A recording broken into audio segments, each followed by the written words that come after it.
Well, it's time to wake up money, and with the presidential inauguration only hours away, all eyes are looking towards Barack Obama and what could be his first act as president. An $825 billion economic stimulus package designed to jumpstart our failing economy. That number could actually swell to $1 trillion. Biz Radio's chief analyst, Kaleta, is here with more. Good morning. Good morning. All right, so $825 billion, a lot of money. Can we afford this? But even so, can we afford not to do this? You know, two very interesting questions. And on the first one, the money comes from the people.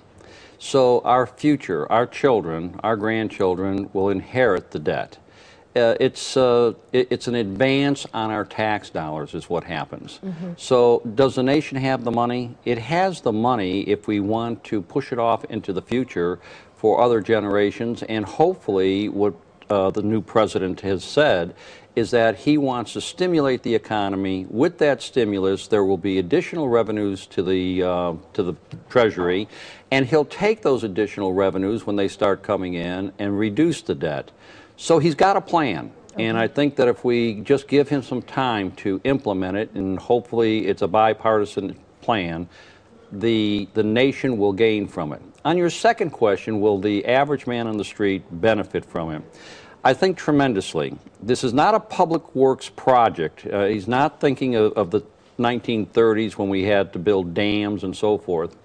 But even our Speaker of the House, Pelosi, said that the money is going to be earmarked for infrastructure.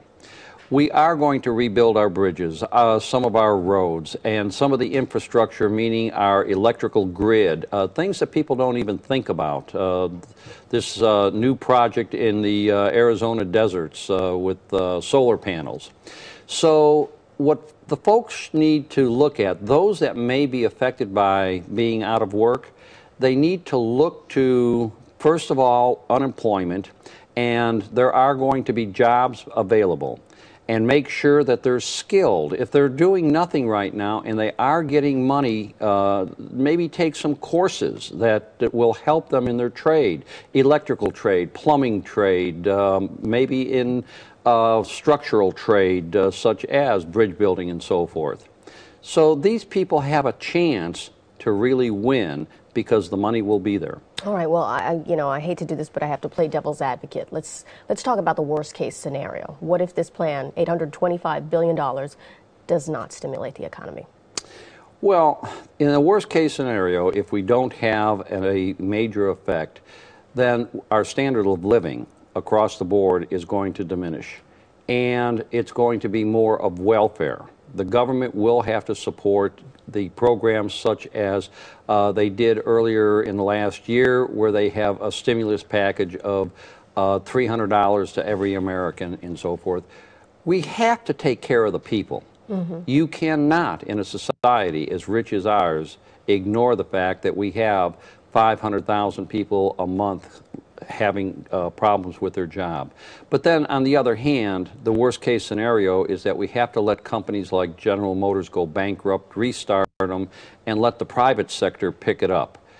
When you do not have the private sector involved, then where's the investment dollars going to come from? Right. You can't go to the Treasury and have them printing money every single day and not having speculation from the private sector to invest it in the hopes of profiting.